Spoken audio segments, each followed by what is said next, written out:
વડોદરા શહેરના રાત્રિ બજાર સર્કલ પાસે હાડકા હલાવી દેવાતો અકસ્માત સર્જાયો હતો, જે એક્ટિવા પર સવાર દંપતીને ખાનગી મિની બસે અડફેટે લીધું હતું, જેમાં પત્નીનું ઘટના સ્થળે જ મોત નીપજ્યું હતું, જ્યારે પતિને ગંભીર ઈજા થતા હોસ્પિટલ ખાતે ખસેડવામાં આવ્યો હતો। આ અકસ્માતને પગલે રોડ પર ટ્રાફિક જામ સર્જાયો છે અને સમગ્ર બનાવનું સીસીટીવી કેમેરામાં કેદ થયું છે, જે પોલીસે ઘટના સ્થળ પર પહોંચીને તાત્કાલિક કાર્યવાહી હાથ ધરવામાં આવી હતી। જે રાત્રિ બજાર સર્કલ અકસ્માતમાં એક્ટિવા દંપતી મિની બસ અડફેટે લેતા પત્નીનું ઘટના સ્થળે જ કરુણ મોત નીપજ્યું હતું, જ્યારે પતિને ગંભીર રીતે ઈજા પહોંચી હતી અને હોસ્પિટલ ખાતે ખસેડવામાં આવ્યો હતો અને ટ્રાફિક જામને અને પોલીસ કાર્યવાહી હાથ ધરવામાં આવી છે।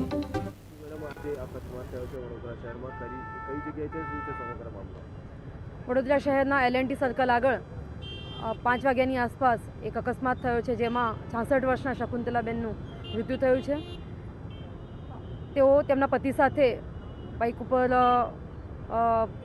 હજી વધારે જાણી નથી શકાય, ઇન્વેસ્ટિગેશનનો વિષય છે, કારણ કે એમના હસબન્ડ પણ થોડા શોકમાં છે, એટલે વધુ પૂછપરછ નથી થઈ શકી, પરંતુ તેઓ આવતીકાલે એમનું આંખનું ઓપરેશન હતું એવું પ્રાથમિક જણાવે છે, એટલે દવાખાને ગયા હોવાનું એમના મૃતકના ભાઈનું કહેવું છે।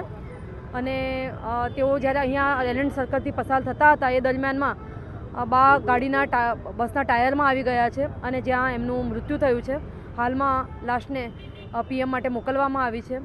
આ સાથે સાથે ગુનો દાખલ કરીને આગળની કાર્યવાહી કરવામાં આવી રહી છે। મેડમ, પોલીસ પણ મોડી આવી છે તેવું લોકોનો આક્ષેપ છે, પરિવારજનોનો એ બાબત અત્યારે હાલમાં જે 112ની સિસ્ટમ જે છે જનરક્ષકની ચાલે છે એ અનુસાર 112 પર ફોન જાય ત્યારબાદ સેન્ટ્રલી એ અલોટ કરવામાં આવે છે અને એના આધારે એટલે કોઈ જ્યુરિસ્ડિક્શનના ઇસ્યુના કારણે એ થયું હોય એવું નથી, પરંતુ લાશ જે છે એ આગળના ટાયરમાં ફસાઈ ગઈ હતી। અલગ અલગ એજન્સીઓ ફાયરને પણ બોલાવવામાં આવ્યા હતા અને લોકોની અહીંયા મદદથી અને પોલીસની ટીમો સાથે અને પોલીસના અધિકારીઓની હાજરીમાં હાલ બોડીને કાઢીને PM માટે લઈ જવામાં આવી છે। Thank you. મેડમ, આજે અકસ્માત થયો છે વડોદરા શહેરમાં।